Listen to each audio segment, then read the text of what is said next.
আসসালামু আলাইকুম ওয়া রাহমাতুল্লাহ। আত-তাসহিল ইনস্টিটিউট অফ বাংলাদেশ থেকে সকলকে আন্তরিক শুভেচ্ছা জানিয়ে শুরু করছি। আজকে আমরা নতুন একটা কিতাব শুরু করতে যাচ্ছি, সেটা হলো আমরা বলতে পারি মিজান কিতাব, মিজানুস সরফ। আবার বলতে পারি যে আমরা সরফ শিখতে যাচ্ছি একেবারে শুরু থেকে। একটা কথা স্পষ্টভাবে বলি, আমরা এখানে সরফটাকে এতটাই সহজ করে উপস্থাপন করার চেষ্টা করব যে আপনি শিখতে বাধ্য। আপনাকে অবশ্যই শিখতে হবে। যদি আপনি এই মেথডটা ফলো করেন, সরফ আপনাকে শিখতেই হবে। অবশ্য এই সিস্টেমের জন্য আমি ধন্যবাদ এবং জাযাকাল্লাহ বলতে চাই আমার উস্তাদ মাওলানা আব্দুর রহিম সাহেব দামাত বারাকাতুহুম। ওনার শেখানো এই পদ্ধতি খুবই সহজ। আমিও যেহেতু শিখলাম, আমি চাই যে আপনাদের সাথে ওইটা আমি শেয়ার করি, আপনারাও অনেক উপকৃত হবেন। একটু জাস্ট ফলো করেন, দেখেন সিস্টেমটা কেমন লাগে, আশা করি ভালো লাগবে। ওকে, আমরা ক্লাসে চলে যাই। তো ইলমে সরফের প্রথম ক্লাস। তো ইলমে সরফ শিখতে হলে মূল সবক ধরে শিখতে হবে। ইলমে সরফের মূল সবক আছে। এই সরফের মূল সবক তিনটা। এক নম্বর ইশতেকাক, দুই নম্বর আবওয়াব, তিন নম্বর আজনাস। তো এই তিনটা সবক আমরা যদি শিখতে পারি তাহলে কিন্তু আমাদের সরফ শিখা হয়ে যাবে। তো এই ইশতেকাক, এখানে দুর্বল থাকলে ছাত্রদের কি কি ক্ষতি হয় একটু দেখি। তিনটাই দেখবো। প্রথমে এটা ইশতেকাকের দুর্বলতার কারণে ছাত্রদের চারটি সমস্যা হয়। কটা সমস্যা? এই ইশতেকাকে যদি আপনি দুর্বল হন তাহলে আপনার চারটা সমস্যা হবে। এক, সিগা ধরতে পারে না। ইশতেকাকে দুর্বল এই কারণে সে সিগাটা ধরতে পারবে না, আর সরবে সিগাটা ধরতে পারা খুব জরুরি একটা বিষয়। দুই নম্বর, সে বহস চিনে না।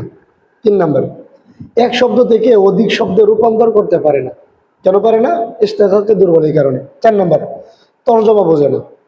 দেখেন, সিগা ধরতে পারে না, বহস চিনে না, এক শব্দ থেকে অধিক শব্দে রূপান্তর করতে পারে না, তর্জমা বোঝে না। এখন সে যদি চারটে বিষয় সে যদি দুর্বল হয় তাহলে তার কি ফাউন্ডেশন আছে বা তার কি নিশ্চয়তা আছে সে যে সরব বুঝবে? এই চারটি দুর্বলতা দূর করতে হলে অবশ্যই উপরের এক নম্বর সবক ভালো করে আয়ত্ত করতে হবে। উপরের এক নম্বর সবক কি? ইশতেকাক। এটা ভালো করে শিখতে হবে যদি আপনি এই চারটার দুর্বলতা কাটাতে চান। এখন আমরা দেখি আবওয়াব, এটার দুর্বলতার কারণে কি কি ক্ষতি হয়। এইভাবে আমরা কিন্তু ক্লাসগুলো করব। এরপরে ইশতেকাক নিয়ে আলোচনা করবো, আবওয়াব নিয়ে বিস্তারিত আলোচনা ইনশাল্লাহ হবে। এভাবেই চলতে থাকবে। তো আবওয়াবের দুর্বলতার কারণে ছাত্ররা শব্দের সঠিক উচ্চারণ করতে পারে না এবং শব্দের বৈশিষ্ট্য বুঝে না। আবওয়াবের দুর্বলতা থাকলে এটা হয় যে শব্দের সঠিক উচ্চারণ করতে পারে না, আবার শব্দের বৈশিষ্ট্য সে বুঝে না। আর আজনাসে যদি দুর্বলতা হয়, আজনাসের দুর্বলতার কারণে ছাত্ররা গায়রে সহি তথা মাহমুজ, মুতাল, মুজাফ এই শব্দগুলোর রূপান্তর বা তালিল বোঝে না। ওকে, তো আমরা দেখলাম যে ইশতেকাকের দুর্বলতার কারণে চারটা সমস্যা হয়, আবওয়াবের দুর্বলতার কারণে এই সমস্যা হয়, আজনাসের দুর্বলতার কারণে এই সমস্যাটা হয়। এখন আমরা দেখব যে ইশতেকাক থেকে আমাদের কি পড়া আছে, আবওয়াব থেকে আমাদের কি পড়া আছে, আজনাস থেকে আমাদের কি পড়া আছে, এগুলো আমরা দেখবো যে ইশতেকাক থেকে আমাদের মূলত কি কি পড়া লাগে। চলুন আমরা ওই বিষয়গুলো দেখি। আমরা এখন দেখবো যে ইশতেকাক, আবওয়াব, আজনাসের কি কি জিনিস আমাদের শেখার প্রয়োজন। ইশতেকাকের মূল পড়া হলো এক নাম্বার 14টি সিগা মুখস্থ করা। ঠিক আছে, 14টা সিগা যারা আমরা গর্দান দিই, হ্যাঁ, ফাআলা ফাআলা ফাআলু, যে গর্দানগুলো 14টা সিগা মুখস্থ করা। এরপরে 67টি বহস মুখস্থ করা। 3 নাম্বার হলো আরবি আবারতে চিনা বা খুঁজে বের করা। তাহলে ইশতেকাকের মূল পড়া হলো তিনটা: 14টা সিগা মুখস্থ করা, 67টি বহস মুখস্থ করা, এরপরে আরবি আবারতে চিনা বা খুঁজে বের করা। আবওয়াবের মূল পড়া কি? আবওয়াবের মূল পড়া হলো 43টি বাব মুখস্থ করা, এক নম্বর। 2 নম্বর হলো আরবি আবারতে চিনা বা খুঁজে বের করা।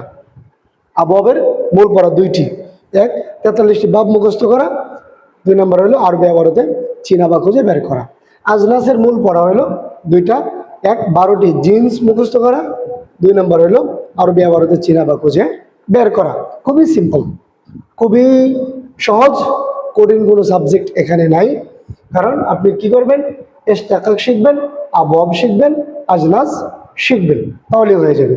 ইশতেকাক থেকে 14টা সিগা মুখস্থ করে ফেলবেন, 67টি বহস মুখস্থ করে ফেলবেন, আরবি আবারতে খুঁজে বের করবেন, বাস কাজ শেষ।